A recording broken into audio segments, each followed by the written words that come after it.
जब एक महिला को यमराज स्वर्ग और नरक नहीं बल्कि यहाँ ले गए। यमराज और बुजुर्ग महिला की कहानी। एक बुजुर्ग औरत मर गई। यमराज लेने आए। औरत ने यमराज से पूछा, आप मुझे स्वर्ग ले जाएंगे या नरक? यमराज बोले, दोनों में से कहीं नहीं। तुमने इस जन्म में बहुत ही अच्छे कर्म किए हैं, इसलिए मैं तुम्हें सीधे प्रभु के धाम ले जा रहा हूँ। बुजुर्ग औरत खुश हो गई, बोली, धन्यवाद, पर मेरी आपसे एक विनती है। मैंने यहाँ धरती पर सबसे बहुत स्वर्ग नरक के बारे में सुना है।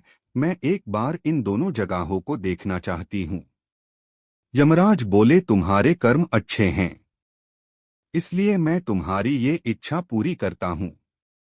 चलो हम स्वर्ग और नरक के रास्ते से होते हुए प्रभु के धाम चले गए। दोनों चल पड़े। सबसे पहले नरक आया। नरक में बुजुर्ग औरत ने जोर जोर से लोगों के रोने की आवाज सुनी। वहां नरक में सभी लोग दुबले पतले और बीमार दिखाई दे रहे थे। औरत ने एक आदमी से पूछा, यहाँ आप सब लोगों की ऐसी हालत क्यों है? आदमी बोला, तो और कैसी हालत होगी, मरने के बाद जब से यहाँ आए हैं हमने एक दिन भी खाना नहीं खाया। भूख से हमारी आत्माएं तड़प रही हैं। बुजुर्ग औरत की नजर एक विशाल पतीले पर पड़ी, जो कि लोगों के कद से करीब 300 फुट ऊंचा होगा। उस पतीले के ऊपर एक विशाल चम्मच लटका हुआ था। उस पतीले में से बहुत ही शानदार खुशबू आ रही थी। बुजुर्ग औरत ने उस आदमी से पूछा, इस पतीले में क्या है? आदमी मायूस होकर बोला, ये पतीला बहुत ही स्वादिष्ट खीर से हर समय भरा रहता है। बुजुर्ग औरत ने हैरानी से पूछा, इसमें खीर है? तो आप लोग पेट भर के ये खीर खाते क्यों नहीं, भूख से क्यों तड़प रहे हैं? आदमी रो रो कर बोलने लगा, कैसे खाए?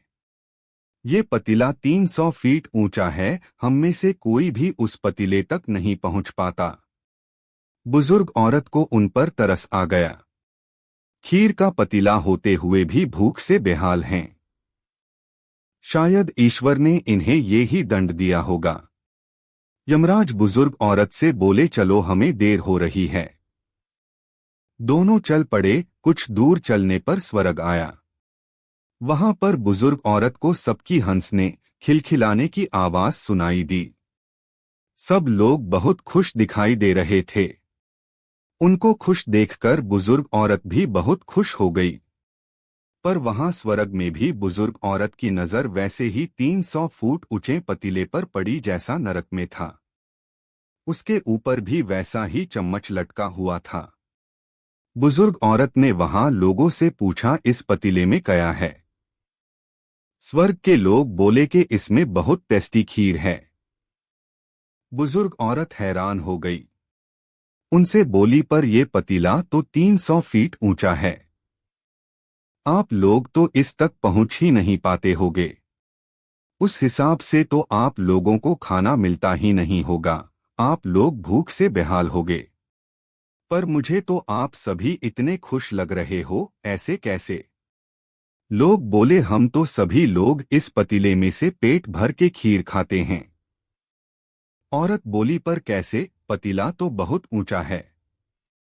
लोग बोले, तो क्या हो गया, पतीला ऊंचा है तो यहाँ पर कितने सारे पेड़ हैं। ईश्वर ने ये पेड़ पौधे, नदी, झरने हम मनुष्यों के उपयोग के लिए तो बनाई हैं।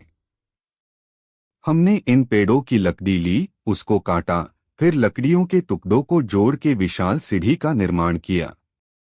उस लकड़ी की सीढ़ी के सहारे हम पतीले तक पहुंचते हैं और सब मिलकर खीर का आनंद लेते हैं।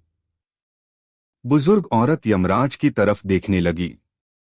यमराज मुस्काए बोले, ईश्वर ने स्वर्ग और नरक मनुष्यों के हाथों में ही सौंप रखा है।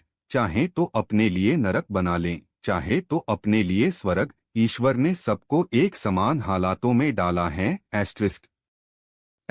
उसके लिए उसके सभी बच्चे एक समान हैं, वो किसी से भेदभाव नहीं करता।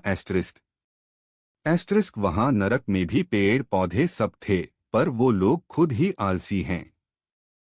उन्हें खीर हाथ में चाहिए। वो कोई कर्म नहीं करना चाहते, कोई मेहनत नहीं करना चाहते, इसलिए भूख से बेहाल हैं। क्योंकि ये ही तो ईश्वर की बनाई इस दुनिया का नियम है। जो कर्म करेगा, मेहनत करेगा, उसी को मीठा फल खाने को मिलेगा। दोस्तों, ये ही आज का सुविचार है। स्वर्ग और नरक आपके हाथ में है। मेहनत करें, अच्छे कर्म करें और अपने जीवन को स्वर्ग बनाएं।